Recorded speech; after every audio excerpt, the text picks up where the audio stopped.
સુવર્ણમાલાએ ધીમેથી વીરને પૂછ્યું, તમે જાણવા માંગો છો કે મારી સુંદરતાનું રહસ્ય શું છે? વીર બોલ્યો, હા, મારે એ જાણવું છે.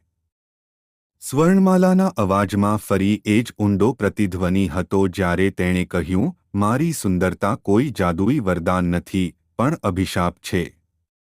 આ સુંદરતા અને શક્તિ બંને મારામાં એક સાથે છે. પરંતુ આ શક્તિ પણ કિંમત સાથે આવે છે. જે કોઈ મારી સુંદરતાનું રહસ્ય જાણવાનો પ્રયાસ કરે છે તે મારાથી દૂર થઈ શકતો નથી. તેઓ કાં તો મારી સાથે રહીને પોતાનો જીવ ગુમાવે છે, અથવા મારી સાથે લડતા મરી જાય છે. આટલું કહીને સ્વર્ણમાળાએ પોતાની આંખો બંધ કરી લીધી અને અચાનક એક સંગીતની લહેર આખા રૂમમાં ફેલાઈ ગઈ.